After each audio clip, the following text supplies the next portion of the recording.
Vamos hoy día a concluir esta sección donde el apóstol se propone dejar sin excusa a los gentiles. Empezó en el versículo 18 y termina en el versículo 32.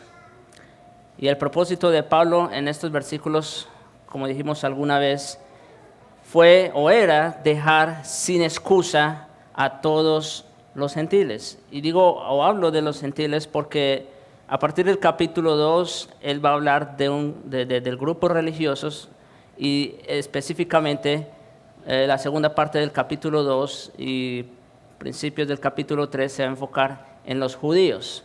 Entonces, yo creo que en esta sección que vamos a concluir el día de hoy, está la gran mayoría de los hombres, de las personas en todo el mundo y en toda la historia. Y como les dije, el propósito de Pablo es dejarlos a todos sin excusa. Hemos visto ya bastantes cosas en esta porción. Hoy día nos vamos a detener a mirar los versículos 28 al 32.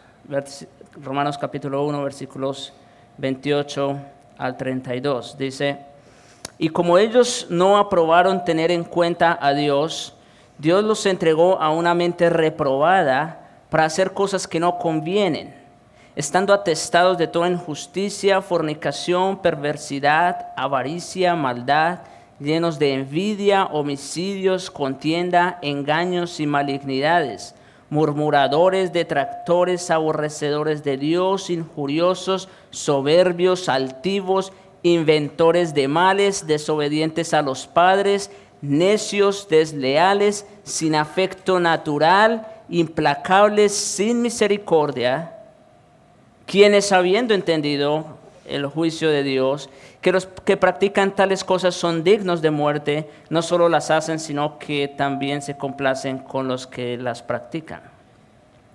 Creo que hasta el día de hoy es la porción más larga que voy a tomar.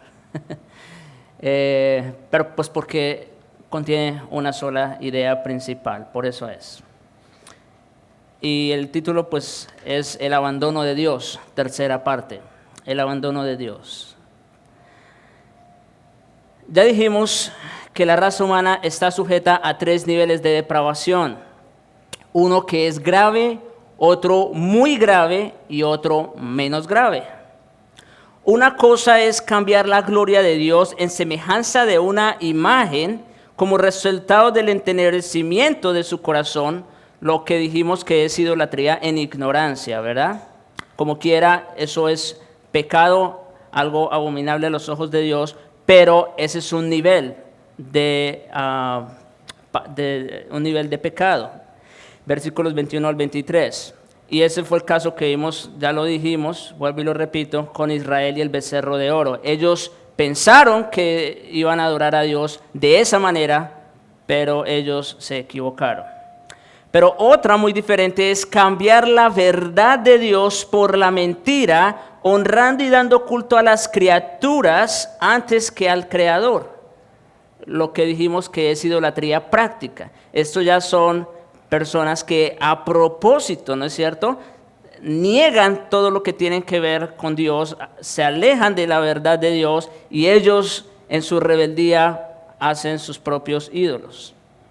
Fue como vimos también la vez pasada el caso de Manasés, el rey de Judá, ¿no es cierto? Vimos que fue uno de los reyes más malvados y perversos que alguna vez tuvo la nación de Judá, a punto de que él mismo fue y ofreció a su hijo, como lo hacían todas las naciones paganas, ¿no es cierto? Ofreciéndolo a otros dioses. Algo terrible, definitivamente. Y ese es el nivel más grave, ¿no es cierto? Las personas que llegan a ese tipo de prácticas. Pero otra es vivir a espaldas de Dios. ¿Sí? Otra es vivir a espaldas de Dios sin tomarlo en cuenta, o lo que se conoce como idolatría espiritual. Ya vimos los 2 primeros niveles que Pablo presenta y hoy veremos el último de ellos. Es decir, ya hablamos del nivel grave, hablamos del nivel más grave y hoy vamos a hablar del menos grave, pero no dejan de ser graves en todas maneras. Cuando uno lleva a un paciente al hospital y el médico le dice, bueno, el paciente está grave, tiene muchas probabilidades de salvarse, pero está grave. Eso no deja de preocuparlo a uno, ¿no es cierto?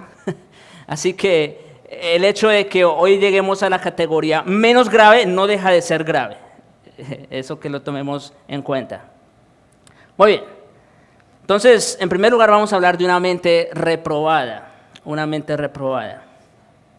Debido a que los miembros de la raza humana caída no aprobaron tener en cuenta a Dios, Dios los entregó también a otra forma.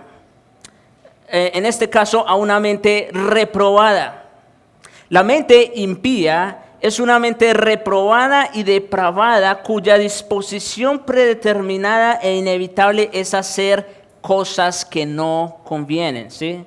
Eso es una mente reprobada, es una mente que se entrega a hacer cosas que no convienen, o dicho en nuestros términos, cosas que no agradan a Dios. Así, esas son cosas que no convienen. El significado básico de adokimos o reprobada es de una cosa que no resiste la prueba. Y el término se aplica usualmente a metales que eran rechazados por los refinadores a causa de sus impurezas. Entonces, los que no pasaban esa prueba por el fuego eran desechados, eran reprobados. Ese es el término que está usando el apóstol aquí.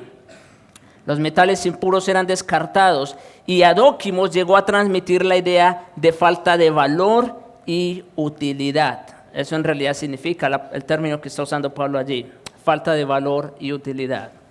En relación a Dios, la mente que le rechaza se convierte en una mente rechazada por Dios. Eso es importante. Vuelvo a repetir. La mente que rechaza a Dios se convierte en sí misma una mente rechazada por Dios. Y por lo tanto se torna espiritualmente reprobada y totalmente inservible y sin valor. Así como los metales que eran desechados, de la misma manera son mentes desechadas, sin valor. Acerca de los incrédulos, Jeremías escribió lo siguiente en Jeremías 6:30. Plata desechada los llamarán. Está usando el mismo término que Pablo. Reprobado, adokimos. Plata desechada los llamarán porque Jehová los desechó o los reprobó. Es interesante cómo esto ocurre. Las personas piensan que ellos se alejan de Dios y claro, lo hacen en alguna manera, rechazan a Dios, pero al final de cuentas, el peor mal lo están haciendo ellos mismos, porque al rechazar a Dios, Dios los está rechazando a ellos también. ¿Sí? Dios no es como lo presentan en algunos púlpitos, alguien que está rogando, ¿verdad? En la puerta, en el corazón, para que crean, por favor, se lo suplico. No, Dios no es ese Dios. Dios es soberano. Dios es el Señor del universo. Y aquellos que lo rechazan, sencillamente Él también los rechaza. Punto. La mente que no reconoce la dignidad y el valor de Dios termina perdiendo también su valor. Eso es lo que hace la gente que rechaza a Dios. Terminan sin valor, viviendo vidas vanas. Es algo desperdiciado y cegado que lo único que merece es recibir la justa ira de Dios. Es lo que merece una mente reprobada o una mente rechazada. Recibir la ira de Dios. Los que tienen una mente pecadora y reprobada dicen a Dios, como Job 21, versículos 14 y 15. Apártate de nosotros, es lo que la manera, su manera de pensar, su cosmovisión de vida respecto a Dios es esta: apártate de nosotros, porque no queremos el conocimiento de tus caminos. ¿Quién es el Todopoderoso para que le sirvamos? ¿Y de qué nos aprovechará que oremos a Él? Así piensa el hombre impío, el hombre que rechaza a Dios. No le encuentra ningún valor, ningún sentido a Dios. Y por eso le rechaza. Apártate de nosotros, porque no queremos conocimiento de tus caminos. Aunque las personas impías piensan que son sabias, son supremamente necias. Lo vimos, es lo que Pablo declaró en el versículo 22. Profesando ser sabios, se hicieron necios. Es increíble el grado de necedad al que ha llegado el ser humano. A pesar de su inteligencia natural y sus nociones sobre el mundo físico, en las cosas de Dios no tienen ni siquiera el principio de la sabiduría, porque carecen de un temor reverente hacia Él. Y como dice Proverbios, no son más que insensatos que desprecian la sabiduría y la enseñanza. Esto de la necedad, como hemos visto, no es algo únicamente de la mente, no es solamente un rechazo intelectual respecto a Dios, sino que es algo principalmente del corazón. Es un principio en realidad del corazón que rechaza y resiste todo conocimiento de Dios. No quieren saber nada acerca de Dios. Incluso el pueblo escogido de Dios, los judíos, cayeron en esa clase de necedad. Cada vez que rechazaban o pasaban por alto la revelación y las bendiciones que Él había hecho llover sobre ellos de una forma tan especial y abundante. Miren cómo dice Jeremías, capítulo 4, 22, versículo 22. Porque mi pueblo es necio, no me conocieron. Noten en qué conoció la necedad de Judá. No me conocieron, son hijos ignorantes y no son entendidos. Sabios para hacer el mal, pero hacer el bien no supieron. Eso es lo que sabe el hombre natural sin Cristo. Eso sí lo sabe muy bien, hacer el mal, pero hacer el bien no saben. Quienes rechazan a Dios, al Dios verdadero, son completamente vulnerables, como dice Pablo en 2 Corintios 4:4, al Dios de este siglo. Son vulnerables, son presa fácil del enemigo, quien cegó el entendimiento de los incrédulos para que no les resplandezca la luz del evangelio de la gloria de Cristo, el cual es la imagen de Dios. Eso es lo que pasa con todos los impíos. Son presa fácil del enemigo. Su entendimiento está completamente entenebrecido por él. Y de esa manera, por más que se les hable, no escuchan. No pueden entender las cosas espirituales, porque su mente es totalmente natural, carnal, y no las puede entender, a menos que el Espíritu haga una obra sobrenatural.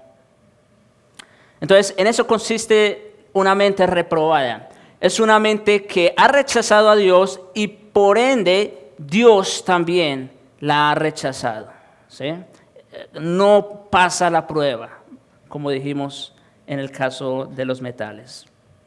Ok, ahora vamos a ver las consecuencias de una mente reprobada. Y aquí es donde yo creo voy a pasar la mayor parte del sermón, porque es una lista un poco extensa. Hasta ahora el apóstol no hizo sino presentar como ejemplo, primero, lo que fue la perversión sexual, ¿recuerdan? Eso lo vimos en el versículo 24, cuando habló de una entrega o un abandono de Dios, los entregó a la inmundicia de sus corazones, ¿no es cierto?, para hacer cosas que no convienen. Ahí hablamos acerca de las perversiones sexuales y hablamos también acerca de un pecado muy execrable, muy conocido a lo largo de la historia, pero no es común a todos, que fue el que hablamos la última vez acerca del homosexualismo, ¿no es cierto? Ahí incluyase todo tipo de géneros, como vimos en aquella oportunidad.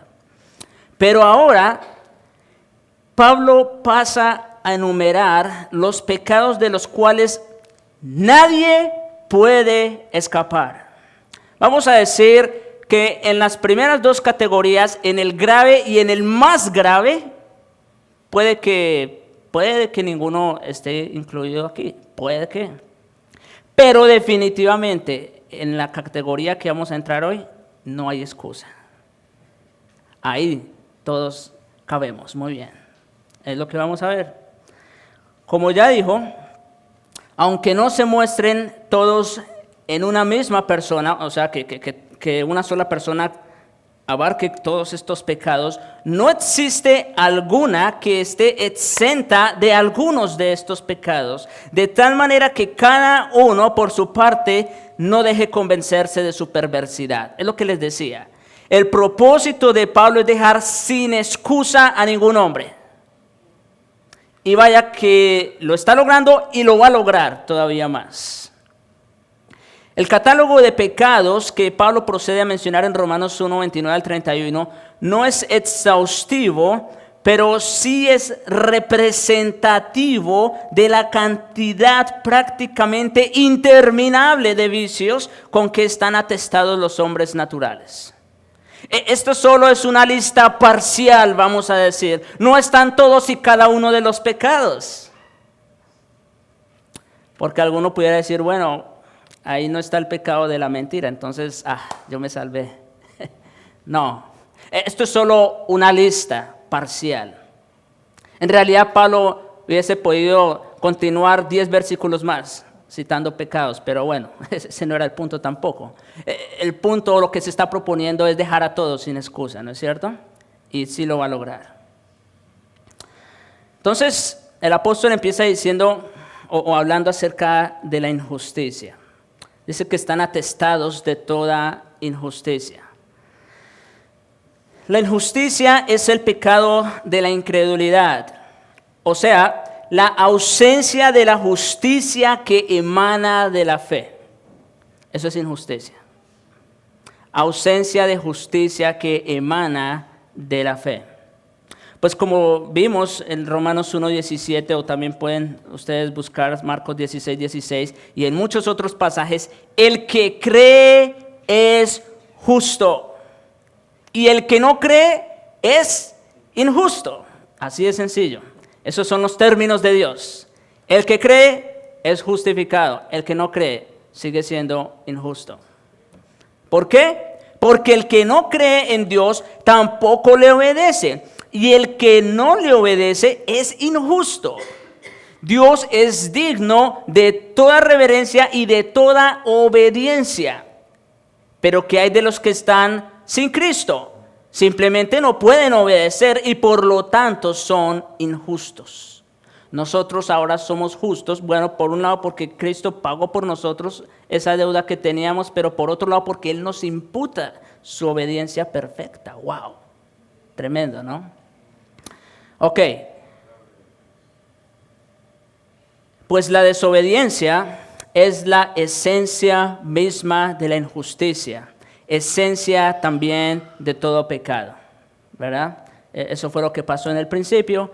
Nuestros primeros padres no le creyeron a Dios, prefirieron escuchar y creer la voz del enemigo y desobedecieron. Y eso los llevó a un estado de injusticia. Y a partir de ahí, toda la raza humana nace bajo esa condición de incredulidad o injusticia.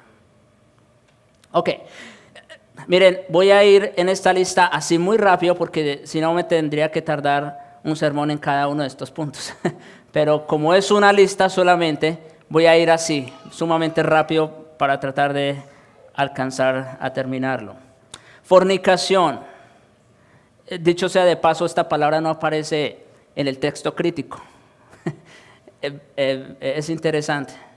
Pero bueno, en los manuscritos más antiguos sí está, en el texto recibido.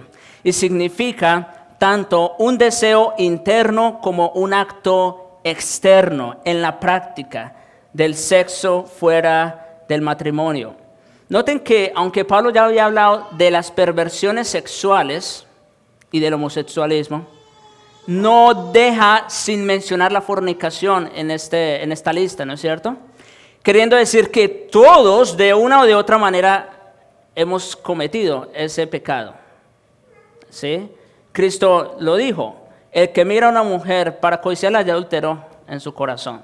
Así que todos en alguna manera estamos incluidos también aquí. La fornicación es condenada universalmente en las Escrituras y es incluida frecuentemente por Pablo en otras listas de vicios. Hay otras listas en 1 Corintios 6, Gálatas 5, Colosenses 3, en fin. Perversidad. Con este término se designa la tendencia depravada de la mente que inclina al hombre a hacer lo malo. Eso es perversidad. Es una inclinación depravada en la mente a hacer lo malo, tendencia de la cual no lo apartan ni siquiera los bienes recibidos. Y como si eso fuera poco, hasta abusa de todos los bienes recibidos, sea de Dios o del hombre, y los invierte en su mal obrar. Por eso se habla de perversidad. Una persona perversa es que todo lo tuerce, aún hasta las cosas buenas. Una plática que uno puede estar teniendo con alguien y meten una palabra, pero uno ya sabe que lleva doble sentido, ¿no es cierto? Eso es perversidad. Como leemos en Mateo 7:18, no puede el buen árbol dar buenos frutos, ni el árbol malo dar frutos buenos. Avaricia. Esto indica codicia y el querer alcanzar más de lo debido. ¿Sí? Eso es avaricia. Es al querer alcanzar, abarcar más de lo debido. Apetecer más y más, todavía más posesiones. El 10º mandamiento se enfoca precisamente en eso, en la codicia, en la avaricia. Sin embargo, también, como se ve en Efesios 5:3, la palabra también se aplica a una voraz agresividad en asuntos de sexo a costa de otros. Así que la palabra avaricia, el significado la determina ¿qué? El contexto, ¿no es cierto? En ese caso. Bien, maldad. Propiamente hablando, la maldad es aquella mentalidad depravada que hace que el hombre, al tener la oportunidad de hacer un bien a su prójimo o de evitar que le suceda un mal, deliberadamente no hace ni lo uno ni lo otro. De modo que una persona que hace maldad no puede hacer el bien o no es capaz de hacerlo precisamente a causa de su mentalidad depravada. Eso es maldad. Son las personas que deliberadamente o hacen el mal al prójimo o, pudiendo evitarlo, no lo hacen. Así de sencillo. Algunos se comportan así por envidia, otros por un desmedido descaro. En resumen, esto describe a aquella gente que se goza en hacer lo malo. Esa es maldad. Envidia. Este es el fuerte desagrado que surge al ver que alguien tiene algo que uno apetece para sí mismo. Eso es envidia. Entonces, alguien se compra un vehículo nuevo, lo que sea, y en lugar de darle gusto por esa persona, le da envidia. Pero si ese es el carro que justamente yo quiero comprar. O cosas como eso, ¿no es cierto? En fin. Homicidios. Y vaya que se puede ver eso, aún entre la iglesia. Homicidios. La envidia frecuentemente lleva al homicidio. Esto es interesante. Pablo acaba de hablar de la envidia y ahora habla de homicidios. Y una de las razones puede ser precisamente porque una de las causas de los homicidios es ¿qué? La envidia, precisamente. A veces escucho historias de personas que terminan matando a otras por envidia. Y digo, wow, ¿hasta dónde puede llevar la envidia a una persona, no es cierto? Al punto de quitarle la vida a alguien, wow. Eso fue cierto, por ejemplo, en el caso de Caín, quien mató a su hermano Abel. ¿Por qué? Pues por eso mismo. Porque Dios vio con agrado la ofrenda de Abel y no la de Caín. Se encendió contra su hermano y lo mató. Eso también fue cierto respecto a los que demandaban la crucifixión de Cristo. Ustedes leen en Mateo 27:18 o Marcos 15:10 se van a dar cuenta que dice que por envidia. Wow. Esa fue otra razón de por qué Claro, humanamente, ¿no? De por qué querían la muerte de Cristo. ¿Y no fue acaso también la envidia lo que causó que los hermanos de José planearan su muerte? Fue exactamente lo mismo. Hermanos envidiosos. Claro, Jacob no estaba haciendo muy bien las cosas, que digamos, si uno ya toma en cuenta todo el contexto, pero de todas maneras, eso no libra a los hermanos de su culpa, de la envidia. Y eso pues iba a provocar un homicidio. Y sin embargo también nosotros sabemos que homicidio, porque aquí alguien puede decir, bueno, yo no he matado a nadie, pero Cristo nos dice, el que habla mal a su hermano, el que maldice a su prójimo, es como si hubiera cometido homicidio, ¿no es cierto? Así que esto es interesante. O cuando una persona se enoja con alguien, y aunque no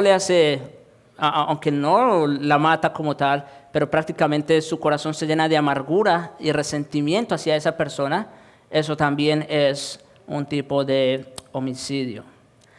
Contiendas. Bajo la palabra contienda, el apóstol se refiere a toda clase de pleitos, ¿sí? A toda clase de pleitos, combates y revueltas sediciosas. Se refiere a una disposición pendenciera y a sus consecuencias. Yo me acuerdo que esto se daba mucho en la escuela, ¿no es cierto? Eso de encontrarse a la salida, como decíamos allá.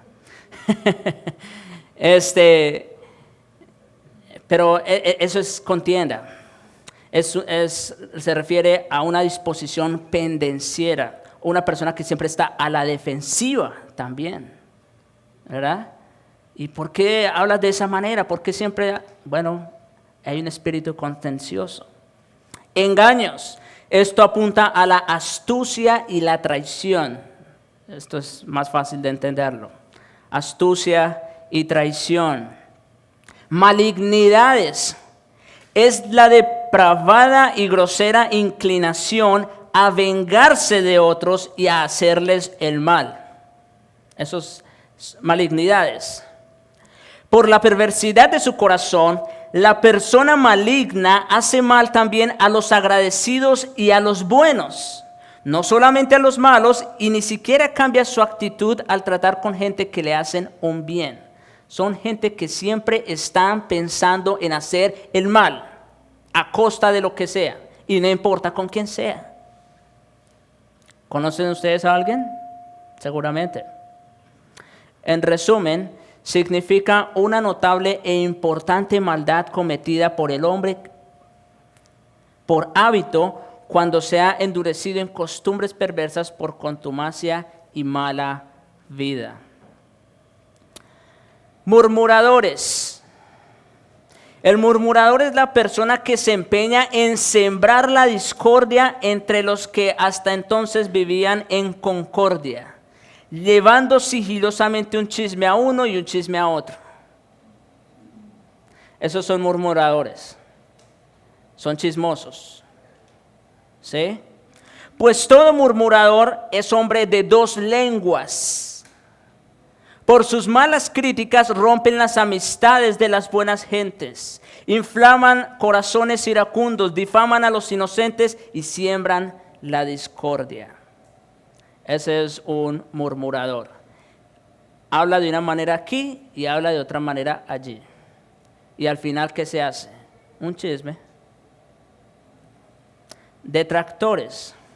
Porque hay quienes dirían, no, yo no soy así, yo no soy de dos caras. Yo hablo las cosas derecho, como son. Y parece ser una virtud que muchos elogian. Detractores. El detractor socava el buen nombre de otra persona. Por maldad arraigada no se cuidan del honor de nadie y siendo arrebatados por una cólera sin medida, despedazan las gentes, tengan o no motivos para hacerlo. Muchos, en pro de la honestidad y la transparencia, terminan siendo unos detractores. Dicen, yo no soy de dos caras, pero no importa, porque como quiera tú estás maltratando a las personas. ¿Sí? Entonces eres un detractor. Los chismosos hacen secretamente lo que los calumniadores lo hacen abiertamente. O sea, para el fin, tanto el chismoso o el detractor son lo mismo. Ese es el punto. Aborrecedores de Dios. La palabra que se usa en el original se refiere mayormente a aquellos que son odiados por Dios. Sin embargo, este término se usa a veces, como aquí, para indicar a aquellos que odian a Dios. Por eso se llama, o por eso dice aborrecedores de Dios. Designa pues a aquellos que no aman a Dios porque comprenden que su justicia, la justicia de Dios, es contraria a sus maldades. Ese es el punto aquí. Los aborrecedores de Dios simplemente odian a Dios porque lo que Dios pide que hagan, lo que Dios dice que hagan, ellos no quieren hacerlo y no están dispuestos a cambiar la situación. Entonces, odian a Dios por eso. Y claro, puede que ni siquiera lo digan abiertamente con su boca, pero sus vidas demuestran exactamente eso, que están en contra de todo lo que se llama Dios. Bueno, uno a veces puede de pronto empezar a hablar con alguien, y si trae algún tema de la vida o algo, o para la conversación, o desvía la conversación, o cualquier otra cosa. Él es un aborrecedor de Dios. No quiere saber nada que tenga que ver con Dios. ¿Y por qué? Porque sabe lo que Dios demanda de él y no quiere cambiar. Injuriosos. Esto señala a los individuos presuntuosos. Estos tratan a otros con desprecio, como si ellos y solamente ellos valieran algo y que todos los demás no son nada. Esos son injuriosos. También significa ofensivo o insultante. Una persona injuriosa. Soberbios. La palabra juperéfanos, traducida por soberbios, significa algo así como desdeñosos, pues en griego se refiere a quienes por considerarse a sí mismos como muy elevados, despreciaban o desdeñaban a los demás, considerándoles como inferiores y no teniendo con ellos relaciones de igualdad. Esta gente se considera a sí misma superhombres, arrogantes. Son personas que miran siempre por debajo a los demás en su actitud. No quieren tener contacto con cierto tipo de personas. Creen que ellos son mejores que muchos otros. Altivos. Los altivos son gentes vanamente infatuadas y llenas de vana presunción. Esta gente está constantemente jactándose de lo suyo. Son personas que lo único que se la pasan haciendo es presumiendo lo que tienen y aún lo que no tienen. Eso es altivez. Como el caso de Lamec, ustedes recordarán en Génesis 4, Dios le había dicho a Caín que quien matara a Caín vengaría de su muerte 7 veces, ¿recuerdan? Y Lamec se atreve a decir que si con Caín Dios hizo eso, que entonces el que se meta con él va a ser vengado no 7 veces, sino 70 veces 7. ¡Wow! ¡Qué altivez la de este hombre!, ¿no es cierto? O el caso de Sennacherib, que dice a Ezequías, miren, si ningún Dios pudo librar a las otras naciones de la mano de mis padres, ¿quiénes son ustedes y quién es su Dios para que os libre de mis manos?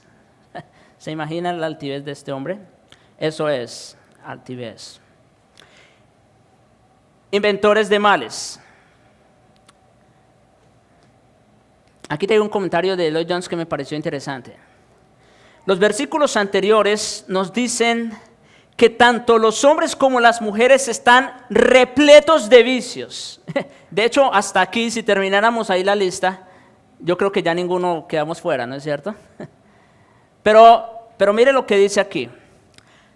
Tanto los hombres como las mujeres están repletos de vicios que ya no les caben más. Sin embargo, de alguna manera harán espacio para seguir acomodando otros. Eso es lo que significa inventores de mal. Que estando tan repletos de maldad, sin embargo, hacen más espacio para que quepa más maldad en ellos. Wow. Acomodándolos, ya que en este versículo, como dice, inventan nuevas formas de pecar y nuevas maneras de expresar su pecado. La perversión sexual siempre ha existido, o sea, eso no es nuevo. Pero una cosa es lo que ellos hacen en secreto y otra cosa es sacar lo que ellos hacen en secreto a la luz, lo que hoy día se conoce como pornografía. Entonces, ¿qué es eso? Ya no se contentan ellos con hacer su maldad a escondidas, sino que ahora quieren hacerlo público. Esos son invenciones de maldad. ¿Ven? Nuevas maneras de expresar su pecado. Así que ellos meditan, hacen que su imaginación trabaje horas extraordinarias para elaborar una nueva perversión o alguna variante de una perversión conocida que llene los meses venideros. Porque lo que han venido haciendo hasta ahora ya no los llena, ya no los satisface, entonces ellos tienen que inventar o crear otras formas de pecar. Wow. Eso es lo que significa inventores de males. Desobedientes a los padres. Aquí pues no hay mucho que decir, yo creo que es claro, ¿no es cierto? Desobedientes a los padres, que deshonran a sus padres. Y ahí tenemos un montón de textos en la ley, en los evangelios, y el mismo apóstol Pablo también habla acerca de la desobediencia a los padres como un pecado grave. A punto que sí, Dios promete larga vida a los que son obedientes, pero acortarles la vida a los que son desobedientes. ¿Sí? Ok, necios. Aquí se habla de gente que carece de entendimiento, pero no se trata solamente de una debilidad mental, como hemos dicho, es también un defecto moral, porque son estúpidos desde un principio, ya que no han estado dispuestos a escuchar a Dios. Eso es necedad. Es principalmente un defecto en su moral. No están dispuestos a escuchar a Dios, como leímos en el versículo de Job, ¿recuerdan? En Job 21, no queremos tener conocimiento de Dios y sus caminos. Desleales. El término griego que se traduce desleales significa literalmente romper un pacto, como lo reflejan algunas traducciones. Gentes con las cuales nada se puede hacer y quienes por su deslealtad siempre quebrantan el derecho de sociedad, no habiendo en ellos sinceridad, ni palabra, ni firmeza en sus propósitos. Son pérfidos, indignos de confianza. Esa es una persona desleal, que así como dice una cosa, dice la otra y no cumple ninguna. No es digno de confianza. Con razón el Señor dice, maldito el hombre que confía en el hombre. Sin afecto natural.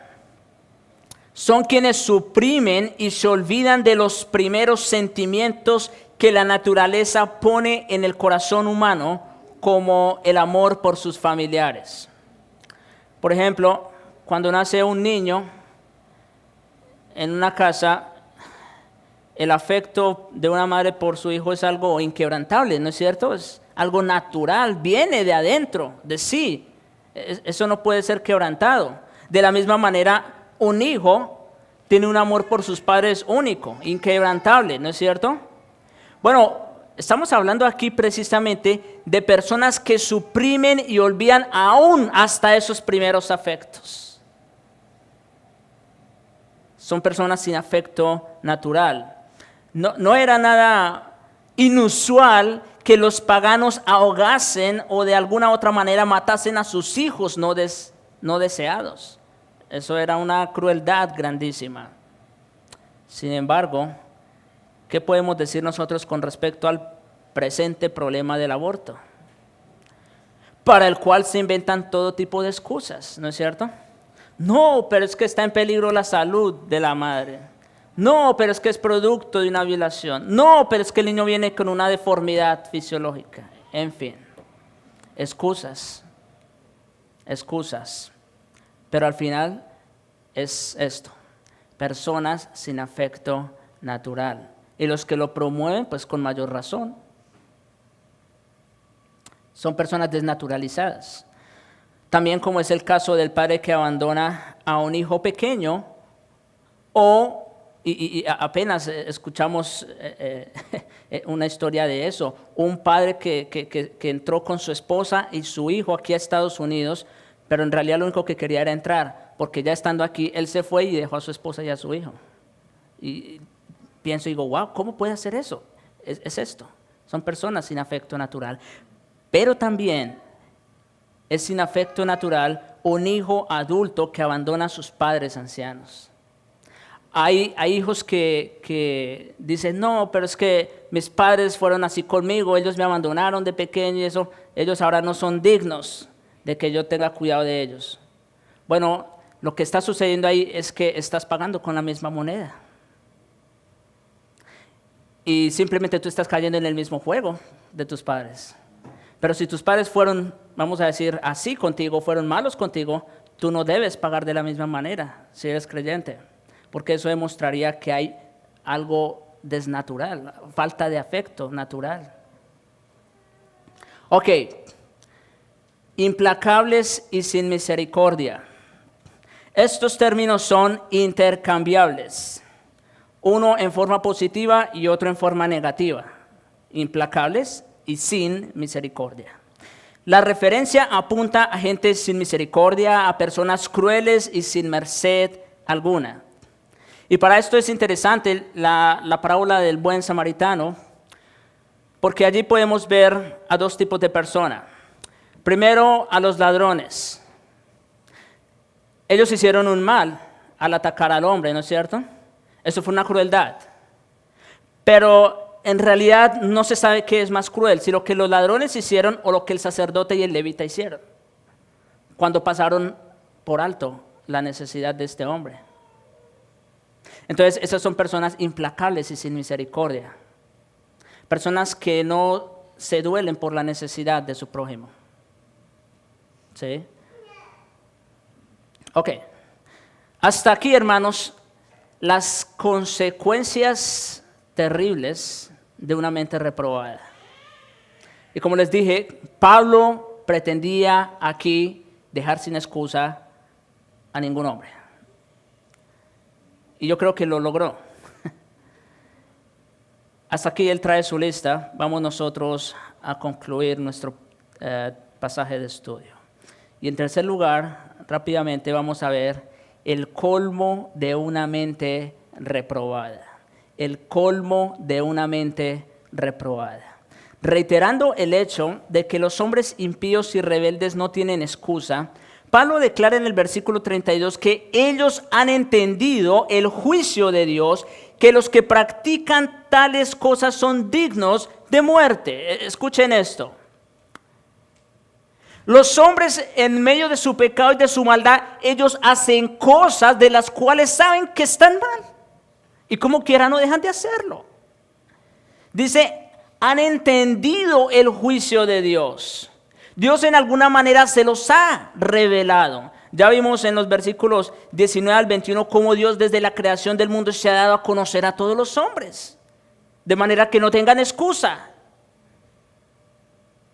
Y no solo eso, sino que luego veremos cómo Dios también ha escrito las leyes en sus corazones. De tal manera que ningún hombre tiene excusa. El apóstol ya ha establecido el hecho que, como digo, desde la creación del mundo Dios se ha dado a conocer. Las personas no reconocen a Dios porque no quieren reconocerle, porque en un acto de su voluntad detienen con injusticia la verdad. Es por esa razón. Esta es la condenación, dijo Cristo. Juan 3, 19 al 20. Que la luz vino al mundo y los hombres amaron. Y quiero hacer énfasis en esa palabra. porque ahí es donde radica la esencia de todo pecado. La luz vino al mundo, pero los hombres amaron más las tinieblas que la luz, porque sus obras eran malas. ¿Por qué no quieres creer en Cristo? ¿Por qué no quieres venir a Él? ¿Por qué no quieres? Porque prefieres vivir en tu pecado y en tu maldad. Prefieres vivir para ti mismo, en tus vicios. Prefieres seguir complaciendo a tu carne y a tus deseos antes de complacer a Cristo. Los hombres amaron más las tinieblas que la luz. Esa es la razón. No hay excusa para no venir a Cristo. No, pero es que el pastor es así. No, pero es que los hermanos acá. No hay excusa. No me miren a mí. No miren siquiera a los hermanos. Miren a Cristo.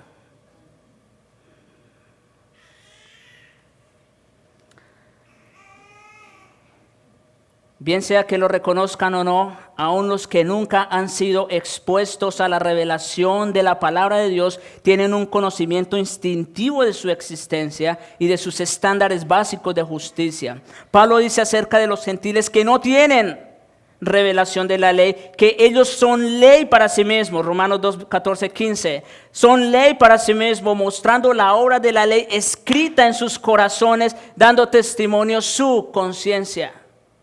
Cuando ustedes hacen algo mal, ustedes saben que está mal. No pueden, pueden negarlo de labios para afuera, pero en su conciencia no pueden. Acusándoles o defendiéndoles sus razonamientos. En la mayoría de las sociedades del mundo, aún las que se consideran incivilizadas, la mayoría de los pecados que Pablo incluye en esta lista son considerados como conductas erróneas. Eso es algo sumamente interesante. Aún en las sociedades más corrompidas, muchas de las cosas que acabamos de ver en esta lista son consideradas como delito.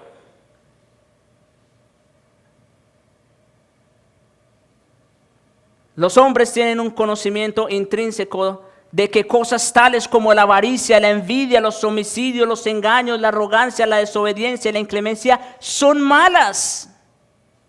¿Pero por qué siguen haciéndolo? Porque ellos han decidido vivir de esa manera, cambiando la gloria de Dios y viviendo para ellos mismos. Al tocar fondo en el abismo absoluto de la maldad, Pablo dice en el versículo 32 que quienes practican activamente estas maldades no solo las hacen, sino que también se complacen con los que las practican. Escuchen esto. Justificar el propio pecado personal es bastante malo. Es decir, cuando tú intentas justificar tu pecado favorito, aquel con el cual te complaces, eso es algo muy malo. Pero aprobarlo y alentar a otros a pecar es inmensurablemente peor. Incluso en las mejores sociedades han existido personas que hacen un despliegue público de sus maldades y perversiones. Bueno, ya tienen hasta bandera. Pero una sociedad que condona y defiende abiertamente males tales como la promiscuidad sexual, el homosexualismo, el aborto y todo lo demás ha descendido al nivel más profundo de la corrupción. Hermanos, estamos en medio de esta sociedad. Ya estamos viviendo los tiempos de Sodoma y Gomorra.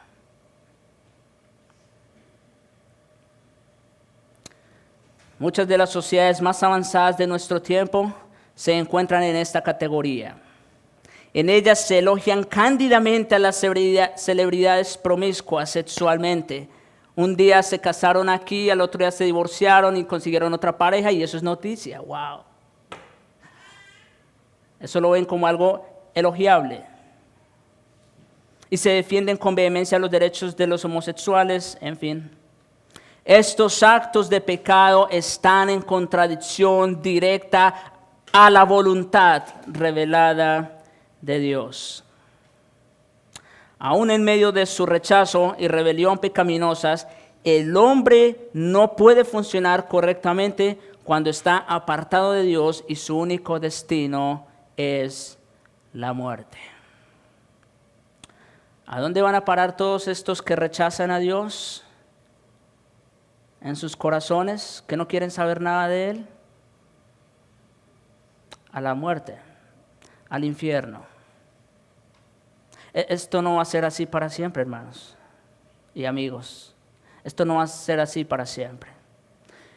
El juicio de Dios no se está retrasando, como dice Pedro, ¿no es cierto? Como algunos tienen por tardanza, no. Más bien, que Dios es paciente, esperando que todos procedan al arrepentimiento. Ahora es el tiempo. Ahora es el tiempo. Ahora es el tiempo de la gracia, el tiempo del perdón, el tiempo de la misericordia. Pero vendrá un día cuando Cristo volverá y ya no vendrá como cordero a morir otra vez, como lo hizo una vez, sino que ya vendrá como juez a juzgar. Ahora es el tiempo. De ahí la necesidad del Evangelio. Romanos 3:23, por cuanto todos pecaron y están destituidos de la gloria de Dios. Todos. Ya vimos en esa lista. ¿Quién quedó fuera de esa lista? Nadie levantó la mano. Todos pecaron. Y en consecuencia están lejos, destituidos de la gloria de Dios. Todos están muertos en sus delitos y pecados, y a menos que Dios en su gracia venga y les dé vida, seguirán en esa condición. Como dice Cristo en Juan 3:3, de cierto te digo que el que no naciere de nuevo no puede ver el reino de Dios. A menos que nazcas de nuevo por el Espíritu Santo, el peso de tu propio pecado te va a condenar por los siglos de los siglos. Y te vas a acordar no de mí, yo no soy quien, pero te vas a acordar de las palabras que escuchaste el día de hoy. Ruega a Dios por misericordia y misericordia le será concedida. Oremos.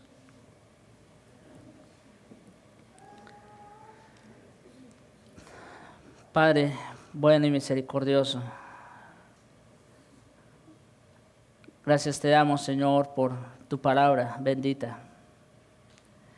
Gracias te damos, Señor, porque toda ella es verdad. Y gracias porque viene a nosotros con el mismo poder con el que una vez fue dada y escrita. Gracias por tu Espíritu. Te ruego, Señor, que perdones nuestra maldad, nos limpies de nuestro pecado que es grande. Oh Señor, somos indignos, pero si nuestro pecado es grande, Señor, mucho más grande es la gracia y el amor que tuviste para con nosotros en Jesucristo. Te alabamos por Él. Y te ruego, Señor, que por tu Espíritu también convenzas a todas las personas que escuchan este sermón para que también por tu Espíritu les abras la luz del entendimiento y puedan ver el resplandor de la gloria de Cristo. Que puedan verlo en toda su faz y puedan reconocer, Señor, toda su necesidad de Él. Oh Dios, haz esa obra. Te lo rogamos por amor de Cristo y para su gloria. Amén.